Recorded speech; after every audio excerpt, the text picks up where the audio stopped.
आज के भारत में ये ट्रेंड चल रहा है कि जिन लुटेरों ने भारत को लूटने बर्बाद करने में कोई कसर नहीं छोड़ी, उन्हें एज ए हीरो प्रेजेंट किया जा रहा है। चाहे लाखों निहत्थे लोगों को जिहाद के नाम पर कत्ले आम कराने वाला अकबर हो, या फिर आप टीपू सुल्तान, जिसके नाम के ऊपर मुंबई में एक पार्क का नाम रखा गया है, जिसको लेकर विवाद खड़ा हो गया है कि टीपू सुल्तान जैसे लुटेरे के नाम पर एक पार्क का नाम कैसे रखा जा सकता है। अगर आज आप गूगल पर टीपू सुल्तान के बारे में सर्च करोगे तो देखोगे उसके कॉम्प्लीमेंट में इतने ज्यादा आर्टिकल लिखे गए हैं जिसमें उसे सेकुलर सुल्तान, हिंदू हितैषी और असली भारत निर्माता तक बता दिया गया है। पर रियलिटी इसके जस्ट अपोजिट है, जिसकी आज मैं पोल खोलने वाला हूं कि कैसे एक लुटेरा शासक टीपू भारत का हीरो बना। 10 दिसंबर 1782 से 4 मई 1799 तक टीपू मैसूर का शासक रहा। इस दौरान उसने कई पत्र लिखे। उनमें से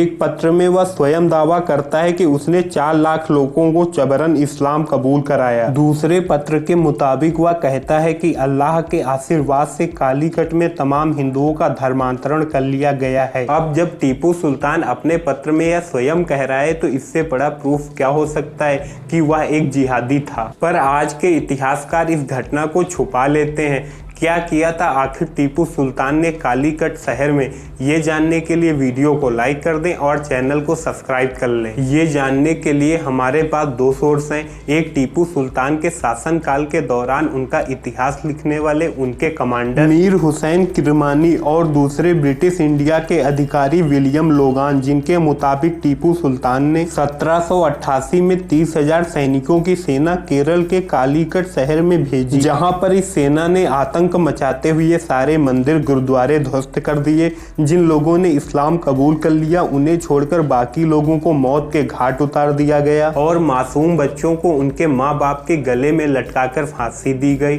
और उन 30,000 सैनिकों ने हजारों महिलाओं का रेप किया। आज जो टीपू सुल्तान को लेकर यह दावा किया जा रहा है कि उसने कई मंदिरों के निर्माण करवाए, वह सेकुलर था, उसने अंग्रेजों से लोहा लिया, वह भारत का पहला फ्रीडम फाइटर था, तो आप लोगों को बता देता कि ऐसा कुछ भी नहीं था।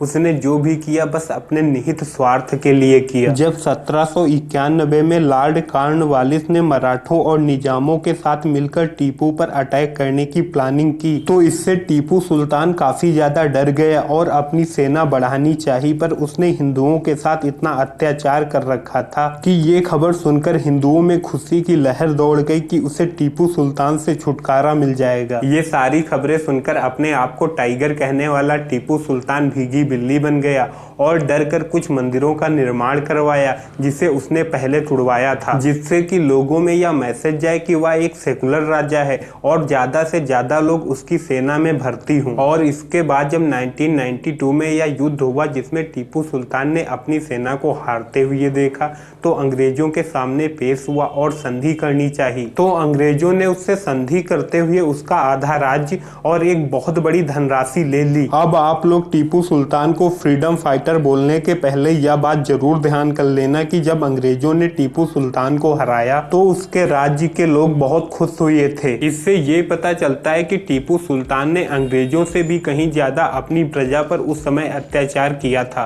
अब आप लोग ही बताइएगा कि अगर आपको लूटने के इरादे से 2 लोग आते हैं और वो आपस में लड़ाई करते हैं कि जो जीत जाएगा वो तुम्हें लूटेगा और उनमें से जो जीत जाता है वो तुम्हें लूटता भी है, तो क्या आप जो हार गए उसे महान कहोगे? अगर वो जीत गया होता वो भी तो वही करता। तो फिर टीपू सुल्तान फ्रीडम फाइटर कैसे हो सकता?